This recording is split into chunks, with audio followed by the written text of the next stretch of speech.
Welcome back into ARC Seattle. Let's dive right into the deep end. Thanksgiving is just a few days away, and whether you're hosting or traveling for the holiday, keeping yourself and your loved ones healthy is something we are all thinking about. Steve is down in the ARC Lounge right now with the Washington State Secretary of Health Director Umair Shah. Dr. Shah, thank you so much for coming in. Steve? Yeah, thank you for coming in. It's always good to see you, and we have some important things to talk about this morning. You and I were just chatting during the commercial break about Thanksgiving gatherings and holiday gatherings. I can't believe the time is here already. It's gone by really fast. This has been a really fast year. Yeah. And when you're thinking about things like cold, I just had one a few weeks ago where it lasted for like 2 or 3 weeks. You know, we still have COVID, RSV.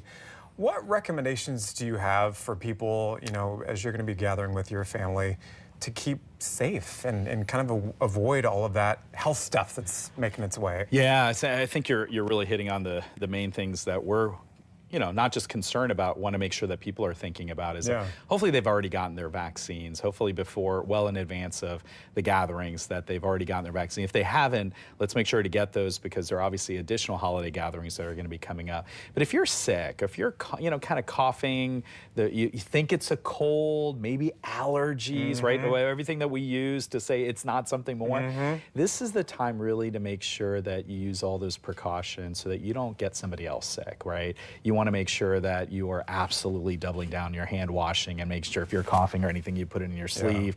You know, testing is still so important, whether it's for COVID or flu or those kinds of things.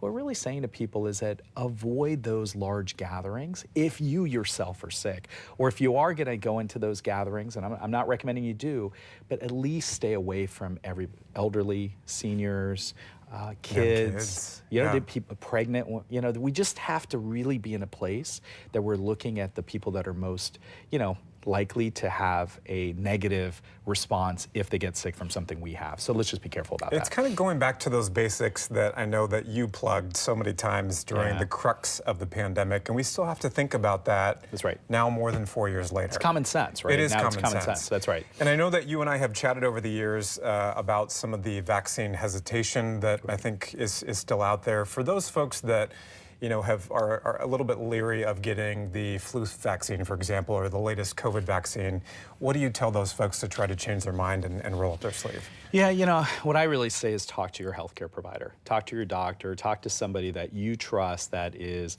going to give you the right information, and let's make sure that's a medical professional. There's a lot on the internet, there's a lot that's out there, but talk to somebody that you trust in the healthcare space and say, here's what I'm trying to do. The other thing is that we do know that sometimes people will have some side effects, they'll be sore in the arm, things like that, but what these vaccines do is they give you longer immunity, longer protection, and that's what you're trying to do. Is ultimately you're trying to get through the season. We're not trying to say this is going to protect you forever, but what it does is it gets you through the season so you protect yourself and ultimately you don't spread something on to someone else. One thing I wanted to ask you about and switch gears a little bit here is tomorrow I think is going to mark a week since that bomb cyclone moved through the area.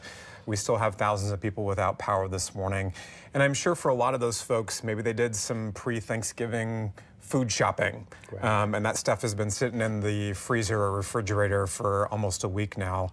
What should people do in terms of food and food safety if they're in that situation of maybe having no electricity for 6 days now? When's the threshold for getting rid of some of that stuff? Well, the threshold depends, but I think one of the key things is, like, you know, we always say, like, if your freezer hasn't opened and it stays frozen, you're okay, right? But if you're at a point where you've opened that freezer or you look inside, it's not frozen anymore, that's the time when you start to say, we've got to throw things out. If in doubt, throw it out. That's what, but there's a monetary cost to that. We know that, right? I mean, so these, you know, people have turkeys, they have other kinds of items that they bought.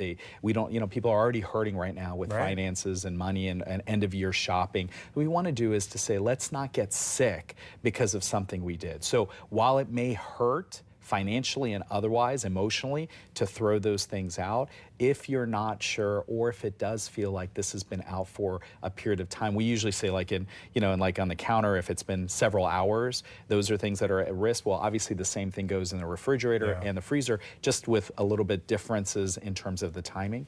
It's time to really think about putting those things And out. you brought up just a good point just now, which I don't think a lot of people think about, is when they set out that food for Thanksgiving, sometimes that can be sitting out for hours on end. That's right. which could increase the possibility of you know, something happening. I went to a wedding once, and this is like, I went to a wedding. We were all excited about this, you know, this wedding, one of our buddies, and the host of the family that we went to, were so excited. It was another state. They're so excited to host us. And guess what? The food had been out for a while. We all got sick. The wedding was not fun. I'm telling you, this is the kind of stuff you have to. So let's make holidays fun. Yes. Let's make them happy and healthy, right? And we want to make sure people are doing that. And then I also want to make sure that we've talked. I'm going to remind us that we launched our Be Well WA initiative, Be Well Washington, and this is really about health and wellness. And we want to make sure everybody's thinking about their immune system and sleep and all the nourishment and everything else. The 4 main messages are movement, move more, nourishment, so make sure you feed your body, your soul, those kinds of things,